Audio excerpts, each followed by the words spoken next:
मित्रों राम राम। मेरा भारत मेरी बात चैनल पर आपका स्वागत। आज के इस अंक में हम बात करेंगे हरियाणा विधानसभा में जो चुनाव हुए और एक मुद्दा बना, जो वो मुद्दा था कि कांग्रेस ने एक जबरदस्त जमीन पर मुद्दा बनाने का प्रयास किया।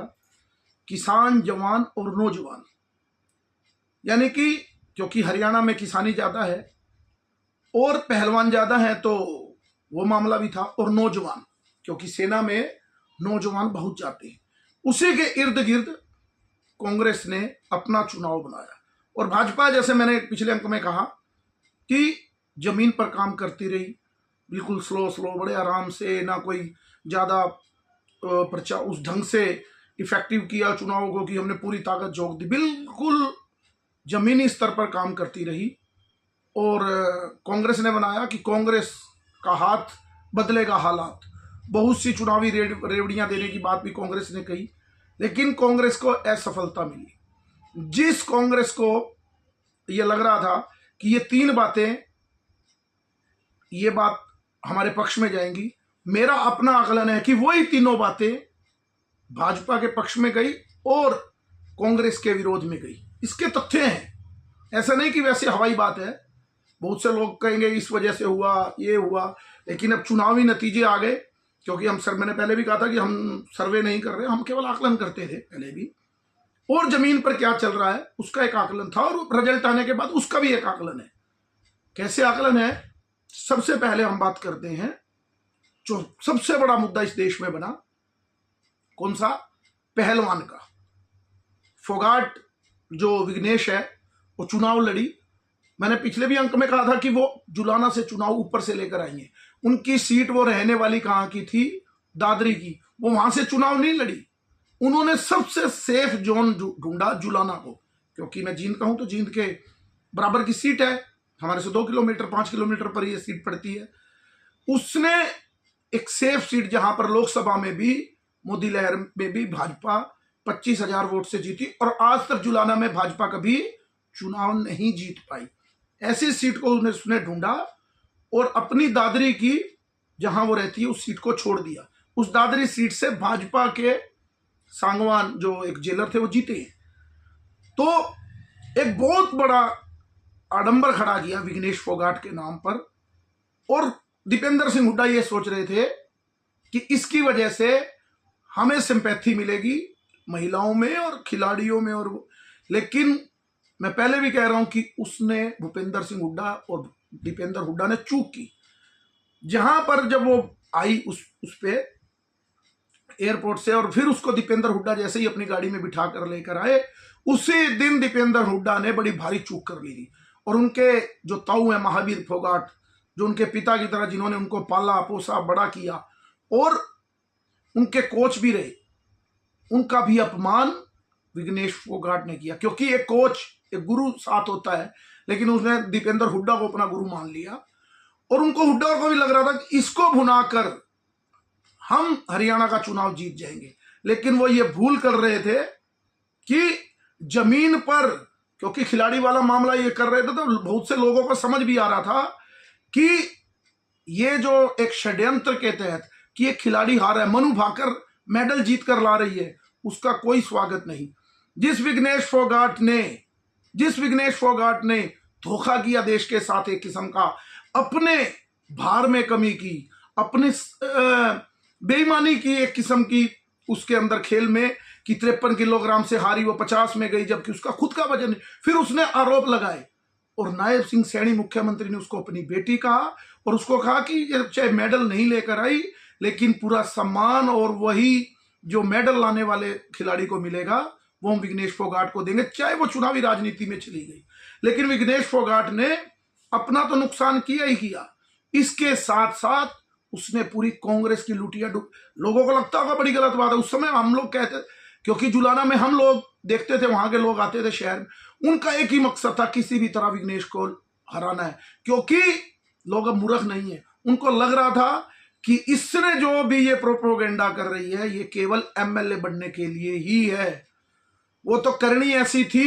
मैंने एक अंक में कहा था, लोग कह रहे थे कि मेरा कईयों ने ट्रोल भी किया होगा, मैंने कहा जुलाना चुनाव आसान नहीं है। मेरा वीडियो देखना, जब मैंने सोनीपत वाले विषय पे बात की थी, उस दिन मैंने पूरे वीडियो विघ्नेश फोगाट पर बनाया था कि वो जीत सकती है 5-6 हजार से, लेकिन जिस तरह की वो 50,000 लाख की जीत का अंदाजा लगा रहे थे, वो चुनाव नहीं है, क्योंकि पूरी तरह चुनाव नीचे उसके अगेंस्ट में खड़ा हो गया था। ये तो उसका एक समर्थक वर्ग पूरी तरह से गांव में पूरा एक तरफा होकर जुटा रहा, तो वो बड़ी मुश्किल से 6,000 वोटों से खुद जीती उस सीट पर जहां एक तरफा मुकाबला था। और 25,000 में तो मोदी के समय में भी भाजपा से कांग्रेस जीती थी, आज वो 6,000 से जीती। अगर वो वहां सुरेंद्र लाठरकर के उम्मीदवार थे, अगर वो 15-20 हजार अपने वोट ले जाते तो विघ्नेश फोगाट का हारना भी वहां तय था। बड़ी मुश्किल से विघ्नेश फोगाट का चुनाव बना, जीती, लेकिन नैतिक हार है। और कांग्रेस जिस पहलवान वाले नैरेटिव को लेकर इस देश में मोदी को घेरना चाह रही थी, झूठे नैरेटिव को कि मोदी ने मेडल, और इसका एक कारण और है, वो कह रहे थे कि मोदी ने उसको मेडल नहीं जीतने दिया। यानी मोदी ने इतनी मेहनत की, इतने बड़े बड़े वकील खड़े किए वहां पर कोर्ट के अंदर, वर्ल्ड की जो ओलंपिक की कोर्ट होती है, लेकिन उसको मेडल नहीं मिल सकता था क्योंकि उनकी अपने नियम है।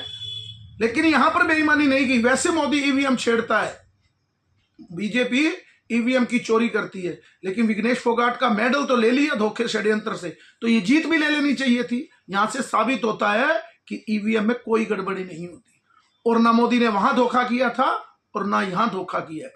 शुभकामनाएं, वो विधायक बन गई हैं, लेकिन कांग्रेस वाले बहुत खुश थे, लेकिन वो जमीनी हकीकत नहीं समझ पाए। इसका सबसे बड़ा नुकसान कांग्रेस को उठाना पड़ा। दूसरा बात करेंगे किसान की। बहुत बड़ा नैरेटिव किसान किसान किसान बनाया, लेकिन एक जाति को लेकर ही हुड्डा चल रहे थे, और उसी का मामला उन्होंने बार बार किया। लेकिन मुख्य बात रही कि ये किसानों का, फिर जो बात कंगना रनौत ने कही और उसको बड़ा वो मिला, सच्चाई यही है कि एक षड्यंत्र के तहत किसानों की अपनी समस्याएं हैं, उसको सुलझाना भी चाहिए, उस पर मेहनत भी कर रही होगी मोदी सरकार, लेकिन एक झूठा षड्यंत्र बनाया गया। सिखों के अंदर भी इसी तरह से किसानों को लेकर उनको भड़काने का प्रयास किया गया, लेकिन किसान जो असली किसान है वो तो भाजपा के साथ थे।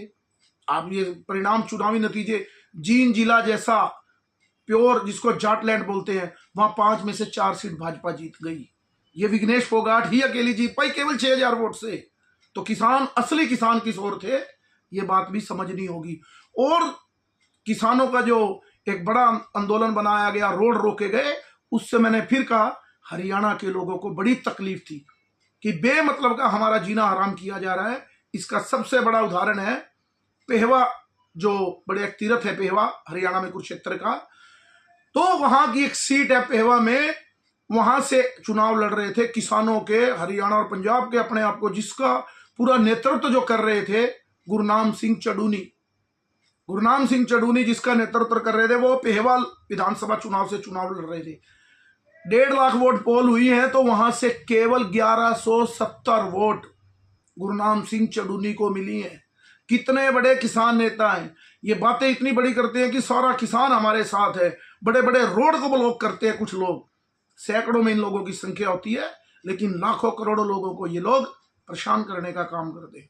तो वहां देखिए 1170 वोट आई हैं गुरनाम सिंह चडूनी को, किसान नेता को। ऐसे ही किसी समय 2 बार चुनाव लड़े, 2009 में, 2014 में महेंद्र राकेश टिकैत, एक बार उनको 9,000 वोट आई, एक बार 9400 वोट आई लोकसभा में, जहां पर लोग 5-5 लाख वोट से तो जीत जाते हैं। उस लोकसभा में 2 बार 9,000 यानी 10,000 का आंकड़ा भी राकेश टिकैत पार नहीं कर पाए। लेकिन एक झूठा षड्यंत्र पूरे देश में और पूरे विश्व में फैलाया कि मोदी सरकार किसानों के खिलाफ है और हम किसानों के पक्ष में हैं। लेकिन देश का असली किसान जो था वो भाजपा को समर्थन कर रहा था। ये एक पूरा, क्योंकि मैंने कहा कि तथ्य से बात की जाएगी, ऐसे हवा में बात नहीं।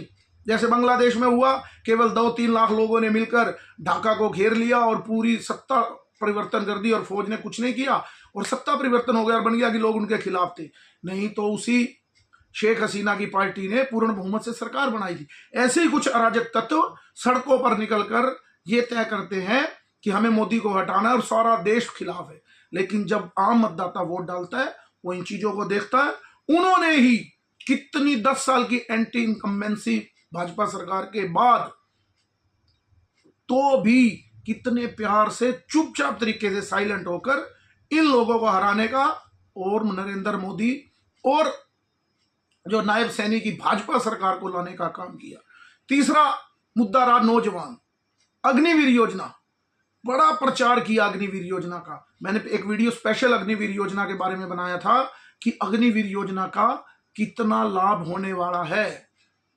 और नौजवान की जब इन्होंने बात की तो उसमें बड़ा मामला रहा, अग्निवीर योजना को लेकर कह रहे थे, तो उसका नैरेटिव भी नौजवानों को जो भड़काने का काम था वो नरेंद्र मोदी और नायब सैनी सरकार ने कहा।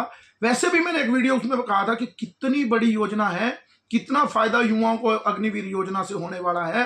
17 साल से लेकर 23 साल यानी लगभग इसी में नौकरी 4 साल की मिलती है और 25 लाख रुपए उसको कैश मिलेंगे। कोई ऐसी नौकरी नहीं जिसमें 25 लाख रुपए कैश मिल जाए, लेकिन इस योजना में मिलेगा, वो आके अपना काम भी करे। लेकिन नायब सिंह सैनी सरकार ने कहा जो भी अग्निवीर योजना से आएगा वो क्या करेगा, हरियाणा में नौकरी पाएगा 100%। ये नैरेटिव ध्वस्त हुआ और ये नौजवान की बात करते रहे और उसका नैरेटिव सेट करने का प्रयास करते रोजगार। लेकिन जो 10 साल पहले हरियाणा के पूर्व मुख्यमंत्री मनोहर लाल खट्टर ने एक नैरेटिव नहीं सेट किया झूठा, सच में, क्योंकि हम गवाह हैं, कई चीजें जमीन पर धरातल से हम देखते हैं कितने लोगों की नौकरियां लगी बिना पर्ची बिना खर्ची की। जो नौकरी लगी नौजवानों में, जिस घर में नौकरी लगी उसका असर नहीं पड़ा, उन पूरे गांव के गांव में असर पड़ा कि हरियाणा में पहला मुख्यमंत्री है जो बिना पर्ची और बिना खर्ची के नौकरी देता है।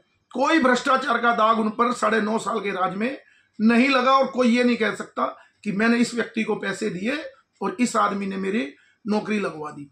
यानी कि बिना पर्ची और बिना खर्ची की सरकार का जो हर गांव में एक नैरेटिव, सच्चा नैरेटिव था, उसको मोहर लगाने का काम बल्कि कांग्रेस के उम्मीदवारों ने किया। एक नीरज शर्मा करके चुनाव लड़ रहे थे फरीदाबाद की एक सीट से, NIT से। उन्होंने कहा कि 50 वोट दे दो और नौकरी ले लो। और इधर से शमशेर गोगी असंध से चुनाव लड़ रहे थे, वो भी कह रहे थे पहले हम अपना घर भरेंगे, अपने आदमियों को नौकरी देंगे। यानी जो नैरेटिव था कि भाजपा में बिना पर्ची और बिना खर्ची की सरकार चलती है, उसको कांग्रेस के ही उम्मीदवारों ने तोड़ा और वो दोनों उम्मीदवार हार गए। असंध से तो क्लियर जीत थी कांग्रेस की, लेकिन वो हार गए और नीरज शर्मा भी लगभग 25,000 वोटों से अपना चुनाव हार गए और उन्होंने कांग्रेस का भी नुकसान करने का काम किया। तो ये चुनाव के जो 3 मुद्दे हवा हवाई भूपेंद्र सिंह हुड्डा और राहुल गांधी बनाना चाहते थे, उसमें भी भाजपा को ही एज मिला। उनका जो नैरेटिव था वो भाजपा के पक्ष में गया, बिना पर्ची बिना खर्ची, और झूठा पहलवान का नैरेटिव और झूठा किसान का नैरेटिव जो चलाने का प्रयास किया कांग्रेस ने। आज जो आपके सामने नतीजे हैं, ये उसका बहुत बड़ा परिणाम है। ये लोग समझ ही नहीं पाए कि नीचे धरातल पर क्या चल रहा है। ऊपर ऊपर हवाओं में सब लोग हम लगे रहे, लेकिन कितना लोग सोचते हैं नीचे बारीकी से इन विषयों को। तो भारतीय मतदाता के बारे में इतनी जल्दी से अंदाजा लगाना और उनको कमजोर समझना, ये भी बड़े बड़े साइकोलॉजिस्ट को समझना होगा। आज के अंक में इतना ही। जय श्री राम, भारत माता की जय, वंदे मातरम।